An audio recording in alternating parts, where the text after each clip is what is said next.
안녕하세요. 승리 항상 가족 여러분. 오늘은 창세기 26장 1절에서 11절까지의 말씀입니다. 창세기 파트 2의 43번째 강좌로 내가 너와 함께 있어 내게 복을 주리라는 제목의 말씀입니다.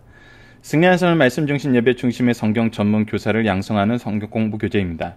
승리하는 삶은 2017년 6월 창세기 20장에서 26장까지의 말씀을 함께 묵상하고 있습니다. 승리하는 삶은 발행에 계신 박유일 목사님의 구속서로 조망한 성경 연속 강해를 통해서 편집이 되었고, 오늘 저희들이 묵상하는 26장 내용은 창세기 4권에 포함된 내용입니다. 저희도 오늘 말씀 내용하고 좀 연관이 되어 있는 것이 바로 이 표지입니다. 가뭄이 들고 이렇게 생명력이 없어지는 그 땅에서 하나님께서 물을 주셔서 그 생명을 연결하게 하시는 그 내용을 저희들이 표현을 한 겁니다. 그래서 이렇게 갈라진 땅에 물이 있고 이 위에 강야가 계속 펼쳐져 있는 것을 여러분들이 보실 수 있습니다. 그래서 창세기에서는 이 언약의 땅의 그 의미를 우리가 찾는 훈련을 좀 해야 됩니다. 그것이 바로 오늘 본문 말씀에 굉장히 잘 드러납니다. 이 오늘 본문 말씀 우리가 함께 보면서 이 언약의 땅의 특성을 우리가 살펴보는 시간을 갖도록 하겠습니다. 박유일 목사님께서 성경 연속 강해집을 진약을 완간하신 이후에 지금 구약을 계속 저술하고 계십니다. 지금 창세기를 저술 중에 있으시고 지금 소선지서가 이렇게 8권으로 완간된 것을 알려드립니다. 자, 저희들 주일날 없는다는 위크스터디를 통해서는 창세기 전체 내용을 언약 신약의 관점에서 살펴보고 있고, 그 내용을 가지고 이번 주에 우리가 묵상하는 내용은 뭐냐면 세상에서 승리하는 삶을 산다는 것은 어떠한 삶을 사는 것인가요? 라는 제목입니다. 자, 우선은 하나님께서 우리에게 구별하여 준 땅, 그 땅에 대한 의미로 우리가 오늘 한번 묵상을 해보고, 우리가 이 땅에 대해서 어떤 의미를 가지고 있고 어떤 내용을 가지고 있는 것이 승리하는 삶을 살게 하는 것인지 보여주겠습니다.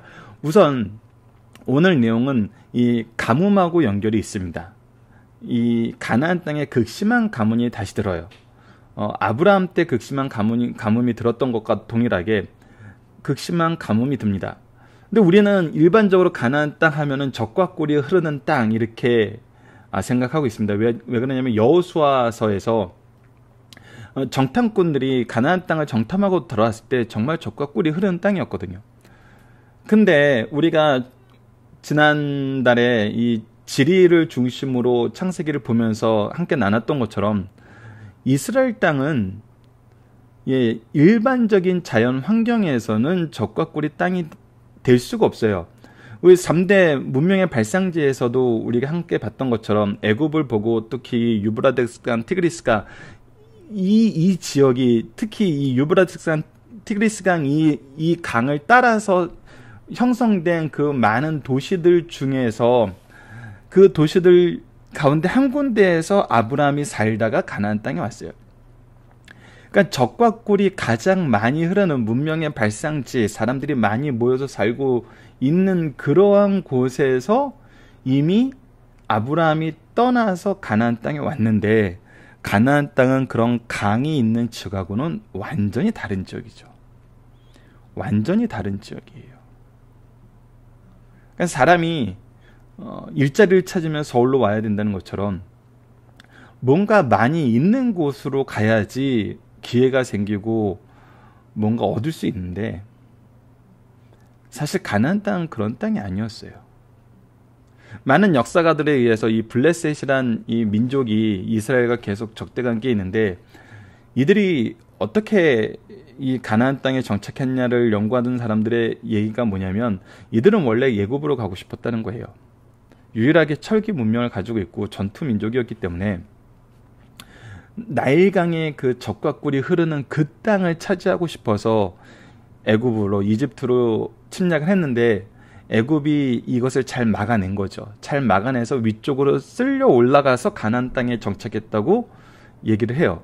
가나안 땅에도 이 아래쪽에 바닷가 지역에는 어느 정도 물이 지금 확보가 되고 광야가 펼쳐져 있어요. 근데 재밌는 거는 하나님께서 아브라함을 통해서 가나안 땅에 정착하실 때 이 평야 지역에 정착시키신 것이 아니라 이 산악지역의 능선을 따라서 이어지는 이 족장의 대로라는 이 능선을 따라서 살게 하시고, 그곳을 점령지로 허락해 주셨어요. 나중에 가나안 땅의 점령을 보면은 그곳이 먼저 점령이 돼요. 이런 모든 것을 볼 때 우리가 일반적으로 젖과 꿀이 흐르는 땅이라는 이 표현이 세상적으로 젖과 꿀이 흐르기 위해서 조성될 수 있는 그런 환경이라고 착각할 수 있는데 사실 그렇지 않다는 거예요. 우선 물이 극도로 부족하다는 거예요. 물이 굉장히 부족한 지역이라는 거예요. 특히 가나안과 산 능선에는 족장의 대로를 따라가는 그 산악 지역은 물을 갖기가 굉장히 어려운 지역이라는 거예요. 그런데 이곳에서 하나님께서 살라 그러셨어요. 정착하라 그러셨어요. 그리고 그것이 젖과 꿀이 흐르는 땅이라고 인정할 수 있게 하셨어요. 결국 그것은 우리에게 무엇을 보여주냐면 이 가나안 땅의 성격을 가르쳐줘요. 가나안 땅의 모습은 일반적으로 우리가 지리학적으로 생태학적으로 봐서 젖과 꿀이 흐르는 땅이 아니라 하나님의 인도하심과 보호하심 속에 있을 때, 성경에서는 이것을 뭐라고 얘기했죠? 이른 비와 늦은 비를 때에 따라서 공급해 주시는 하나님의 역사하심이 있을 때, 즉 하나님의 은혜 안에 있을 때에만 젖과 꿀이 흐르는 땅이 될 수 있는, 즉 다시 얘기해서 아브라함에게 주셨던 이 땅은, 약속하셨던 이 땅은 무엇을 상징하냐면 바로 하나님의 도우심, 보호하심, 은혜를 상징하고 이것을 인정하고 의지했을 때 이것을 경험하게 되는 것을 우리에게 보여줍니다. 그것을 잘 드러낸 말씀이 특히 오늘 본문 말씀이란 거예요. 자, 그래서 우리가 승리하는 삶을 산다고 했을 때는 하나님과 동행함, 하나님에게 순종함, 이것이 가장 중요함을 볼 수 있습니다. 자, 창세기 26장 1절에서 11절입니다. 이번 달 마지막 장이 이제 오늘부터 3일간 이어지게 됩니다. 그리고 저희들이 잠깐 예배소서로 갔다가 다시 창세기 마지막 부분을 2달간에 걸쳐서 마무리하도록 하겠습니다. 자, 아브라함 때 첫 흉년이 들었더니 그 땅에 또 흉년이 들매 이삭이 그랄로 가서 블레셋 왕 아비멜렉에 이르렀더니, 자, 지도를 그릴 공간이 좀 적은데 이 이스라엘 지역이 있으면은 이 블레셋 지역은 이 산악 지역의 끝에 있지 않은 이 블레셋 평야의 주로 살고 있었어요. 그리고 그랄 지방은 이제 이쪽에 있고, 이제 부엘라로에라고 이제 이삭이 살고 있었던 것은 이 가나안 땅에 있지만 이 아래쪽에 위치한 이 광야 초입이었어요. 광야에 해당하는 곳이죠. 예. 처음에 이 이스마엘이 하갈과 쫓겨나왔을 때 물이 없어서 죽을 거라고 생각했던 바로 그곳이었으니까. 근데 그곳에 우물이 있었죠. 우물이 준비되어 있었어요. 자, 이 아래쪽에서 살다가 잠깐 흉년이 와서 그랄로 가서 블레셋 왕 아비멜렉 근처에 있었어요. 왜 그랬냐면 바로 이 블레셋과 그랄과, 정확하게 말하면 아비멜렉과 아브라함이 언약을 맺으면서 뭐라고 언약을 맺었냐면 그 자손들과도 이곳에서 평화롭게 지낼 것을 언약을 맺었죠. 그래서 그 언약에 근거하여서 우선 그가 이 흉년을 피해서 그랄 지역으로 간 거거든요. 근데 이후에 이제 2절 말씀의 내용을 보니까 이삭이 그랄에서 머물려고 했던 것으로 끝나지 않고, 왜냐하면 여러분들 조금 전에 말씀드렸지만 풍부한 강이 있는 곳이 정말 살기 좋은 곳이거든요. 사는 걱정이 없는 곳이에요. 그러니까 지금 이 이스라엘 땅에서 봤을 때 이 아래쪽에 있는 나일강 지역, 위에 있는 유프라테스강, 티그리스강 이 지역, 이 둘 중에 한 군데를 선택해야 되는데 당연히 아래쪽이 가깝기도 하고 산악 지역을 거쳐가야 되는데, 위쪽은 산악 지역을 거쳐가야 되는데 아래쪽은 그냥 광야를 지나서 평탄한 길로 갈 수 있고 이동하기엔 더 편한 길일 수도 있어요. 그래서 애굽으로 갈 계획을 세웠던 것 같아요.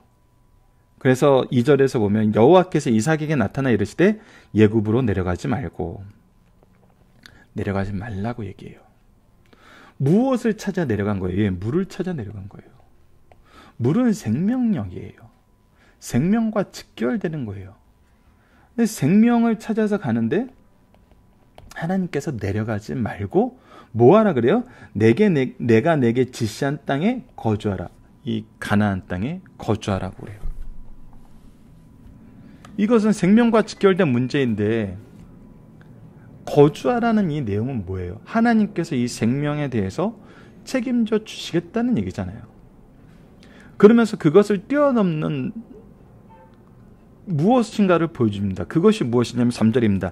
이 땅에 거류하면서 내가 너와 함께 있어. 무엇을 얘기하냐면 이 땅은 너와 내가 함께 있는 이것을 상징하는 곳이라는 거예요.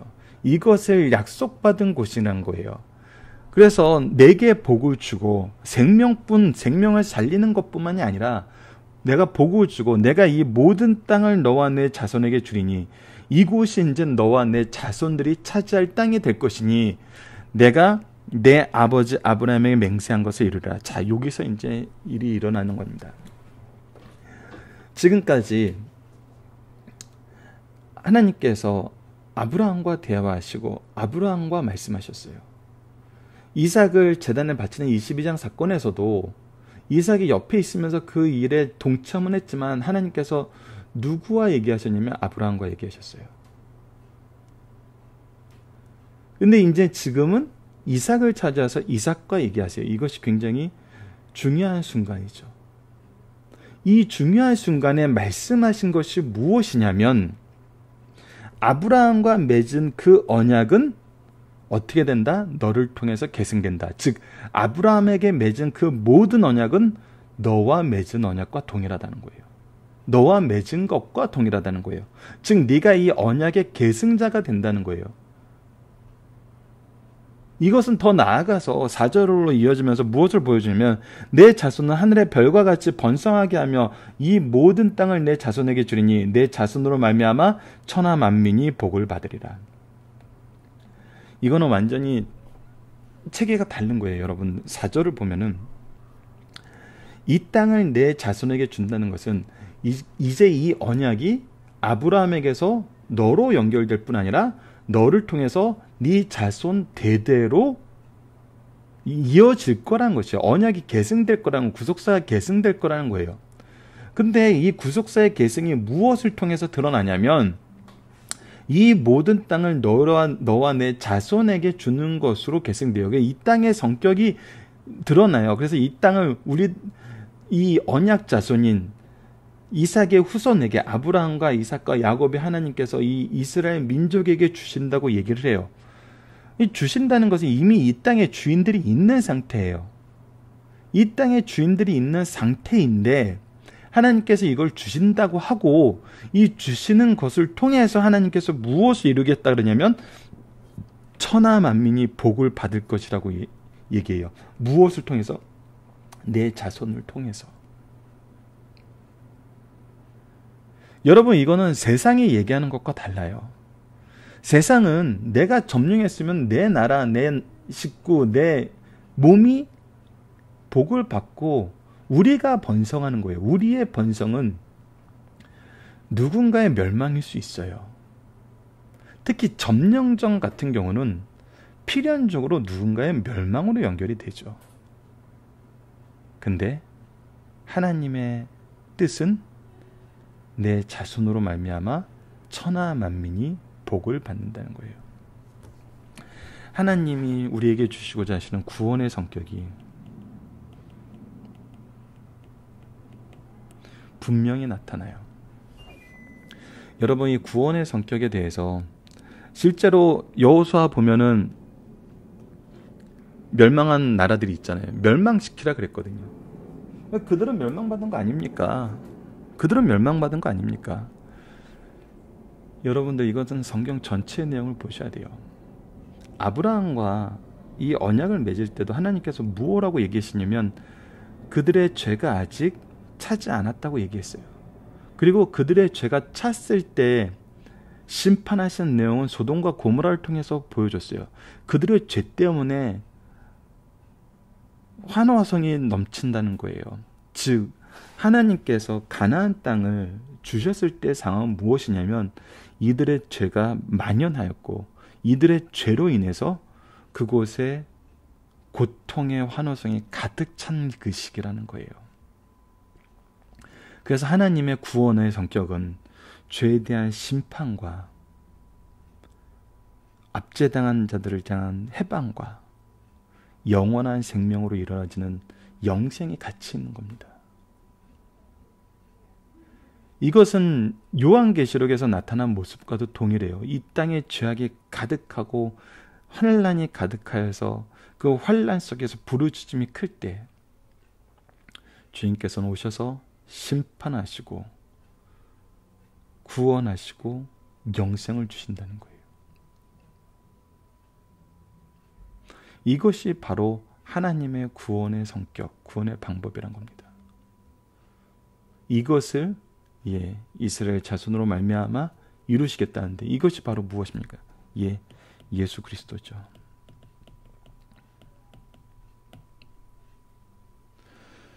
여러분들, 이 부분은 현대 사회에서도 분명히 적용이 됩니다. 죄가 만연할 때 하나님께서는 심판하세요. 무엇을 위해서? 그 안에서 압제당하고 고통당한 자들의 구원을 위해서. 그것은 근데 그 방법이 어때요? 그 방법이 어때요? 예수 그리스도의 방법이에요.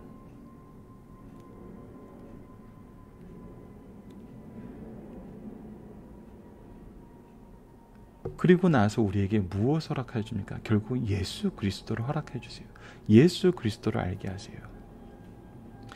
이것을 위해서 우리가 세우심을 받았다고 생각하면은 우리가 예수 그리스도를 전하는데 정말 가장 좋은 방법이 무엇인지를 항상 조심하면서 생각해야 돼요.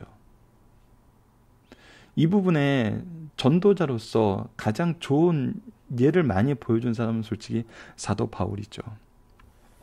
유대인들에게 갔을 때 전하는 모습과 이방인들에게 갔을 때 전하는 모습, 이 방법이 얼핏 보면은 서로 충돌된 것 같아요. 우리가 예전에 사도행전 연구할 때도 한번 나눴던 적이 있잖아요.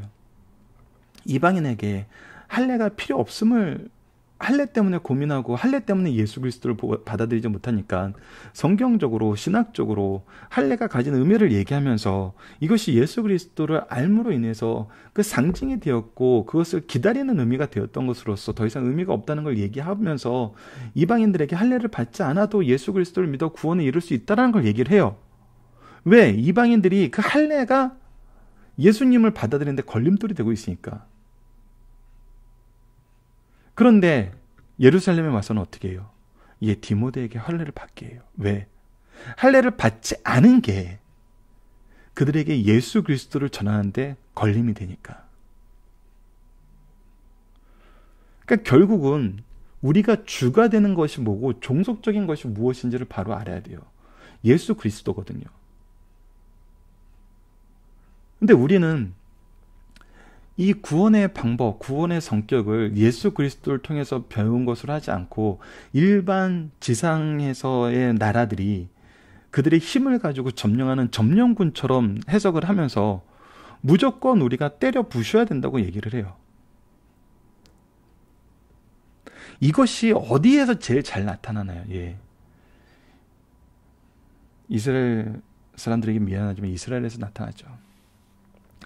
예수 그리스도가 없는 가나안 정복사만 가지고 생각을 하니까, 그리고 가나안 정복사도 분명히 이들의 죄가 만연하였기 때문에 하나님께서 심판으로서 그것을 점령하게 했던 것인데 그 의미는 깨닫지 못하고 이 땅은 무조건 우리가 차지해야 될 땅 하니까 정말 그들의 국력을 앞세워서 연약한 자들을 폭력으로 지금 점령하고 몰아내고 있잖아요.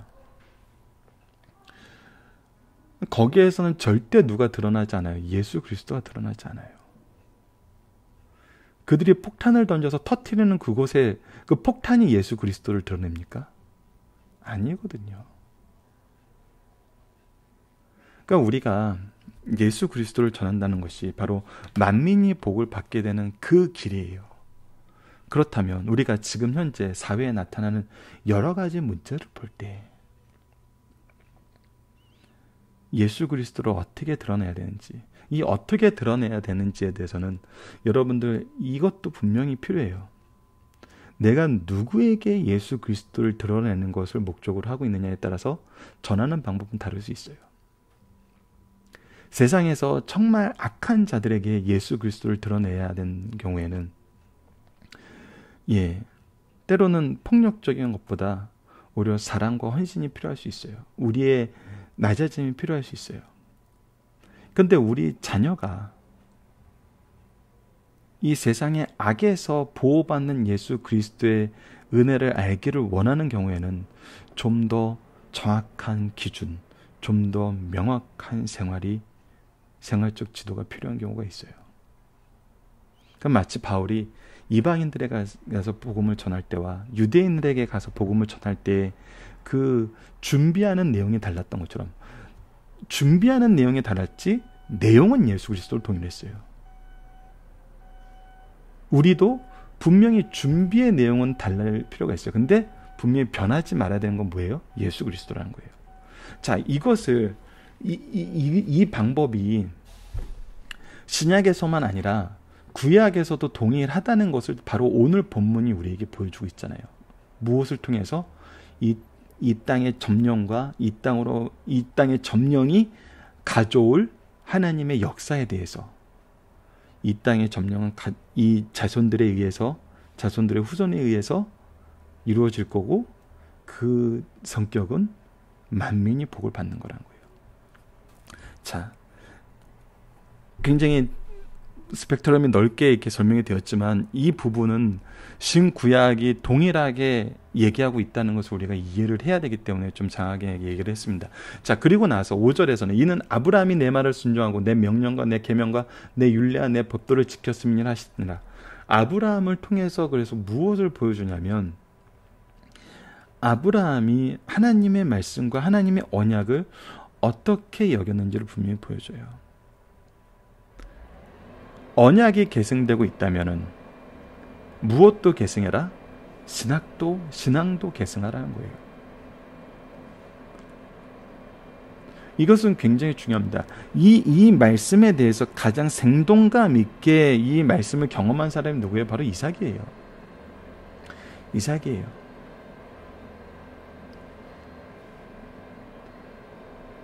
여러분들 영적인 스승을 볼 때 그 영적인 스승에 대해서 가장 잘 아는 사람들은 가족들이에요.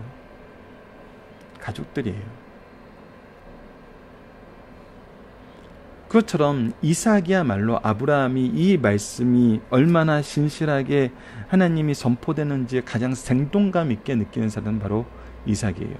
그리고 이것을 계승한 사람도 누구였어요? 이삭이었어요. 여러분들, 이래서 부모의 신앙, 영적 스승의 신앙이 굉장히 중요합니다. 부모의 신앙, 영적 스승의 신앙은 계승되어져요. 기꺼이 그것을 계승하려고 해요.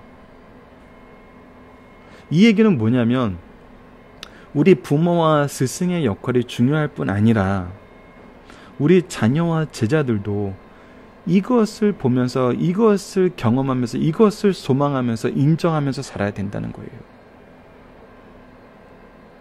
그래서 가정과 교회가 너무나 중요해요. 가정과 교회가 바로 이런 유기적인 연합과 계승을 위해서 하나님께서 허락하여 주신 곳임을 알고 이 목적에 맞게 살아야 돼요. 이거 외에 다른 것이 목적이 되었을 때 가정과 교회는 정말 그 본래 모습을 잃어가게 되는 것입니다. 본래 모습을 잃어가는 거예요. 그래서 어떻게 했어요? 이삭이 그랄에 거주하였더니 하나님의 명령대로 이 땅에 거주합니다. 근데 그곳에서 어떤 일이 일어나냐면 뒷부분을 좀 빨리 지나가도록 하겠습니다. 그곳의 사람들이 그의 아내에 대해서 물으매 그가 말하기를 그런 내 누이라 하였으니 리브가는 보기에 아리따움으로 그곳 백성이 리브가로 말미암아 자기를 죽일까요? 그는 내 아내라 하기를 두려워했습니다. 이것은 아브라함이 반복했던 것과 동일하죠. 아브라함이 이 땅에 들어와서 했던 행위와 똑같아요. 왜 아브라함이 얘기했을 때 우리 아브라함과 이 아비멜렉, 지금 나오는 아비멜렉은 아브라함 때 아비멜렉이 아니에요. 이 아비멜렉이라는 명칭은 애굽의 바로와 같이 통치자에게 주어지는 명칭이에요. 그러니까 이 아비멜렉 그 통치자에게 주어지는 이 명칭이기 때문에 과거에 이 아비멜렉이 맺은 언약은 지금도 어떻게 돼요? 유지가 되는 거거든요. 굉장히 재밌는 그런 시스템이죠. 자, 근데 아브라함과 아비멜렉의 대화를 우리가 다시 리마인드 해보면은, 다시 생각을 해보면은, 아브라함은 뭐라 그랬냐면 너희들이 하나님을 두려워하지 않는 고로 해서 하나님을 두려워하지 않기 때문에 우리에게 해를 끼칠 수 있다고 생각했어요. 어떻게 보면 동일한 거죠. 언약은 맺었지만 이들이 하나님을 두려워하는 민족으로 보이지 않고 하나님을 두려워하는 민족이 아니기 때문에 항상 죄와 위협 속에서 불안해하는 삶을 살게 되는 거죠. 누가? 이삭과 그의 가족들이. 그래서 이걸로 말미암아 거짓을 얘기해요. 그런데 이 언약에 의해서 예전에는 사라는 그냥 데리고 갔는데 언약에 의해서 거주할 수 있는 그런 언약 관계에 있기 때문에 이 리브가는 데려간 것 같지가 않아요. 그래서 어떤 일이 있었냐면 8절에 보면 이삭이 거기 오래 거주하였더니 이삭이 그 안에 리브가를 껴안는 것을 블레셋과 아비멜렉이 창으로 내다본지라. 부부이기 때문에 부부로서의 모습이 나타난 거죠. 근데 이것을 아비멜렉이 본 거예요. 그러자 어떤 일이 있었냐면 9절입니다. 이에 아비멜렉이 이삭을 불러 이르되 그가 분명히 내 아내이거늘 어찌 내 누이라 하였느냐. 이삭이 그에게 대답하되 내 생각이 그로 말미암아 내가 죽게 될까 두려웠습니다. 부인인데 왜 누이라 그랬어? 그랬을 때 10절 말씀 보십시오. 아비멜렉이 이르되 내가 어찌하여 우리에게 이렇게 행하였나. 백성 중 하나가 내 아내와 동침할 뻔하였다. 내가 죄를 우리에게 입혔으리라. 왜 이 얘기가 나왔을까요? 왜 이 얘기가 나왔을까요? 우리가 아비멜렉과 아브라함 관계에서 봤다시피, 그리고 우리가 19장, 20장에서는 이 성적 타락에 대해서 굉장히 많은 부분에 대해서 우리가 그 사례를 얘기하면서 묵상했던 내용 중에 하나가 뭡니까? 바로 우리가 합의에 의해서 했던 것이 이 결혼 제도 안에서 올바른 성관계가 아니라 하나님의 언약 안에서 있는 것이 올바른 것이라 그랬어요. 아비멜렉 입장에서는 아브라함의 때에도 아브라함이 인정했고 사라가 인정했고 아비멜렉이 인정했어요. 당사자들의 모든 합의가 있었어요. 현대 법적인 면에서는 이건 죄가 성립이 안 돼요.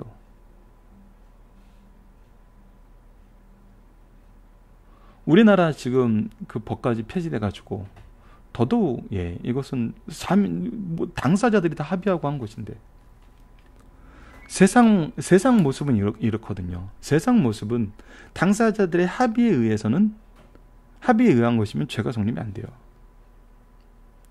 그런데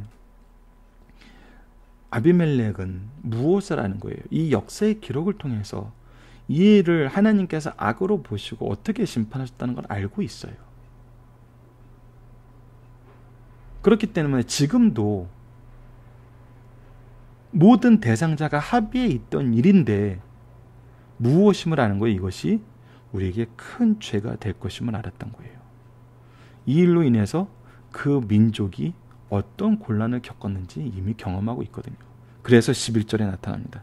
아비멜렉이 이에 모든 백성에게 명하여 이르되 이 사람이나 그의 아내를 범하는 자는 죽이리라 하였더라. 절대 건드리지 말라는 거예요. 무엇을 인정하는 거예요? 아브라함 때 아비멜렉이 아브라함이 누구인 줄 알아요? 하나님의 선언으로 하나님의 선지자인 걸 알아요. 하나님의 종인 걸 알아요. 그렇기 때문에 무엇이 일어났어요? 하나님을 인정하는 사건이 일어나고 선포가 된 거예요.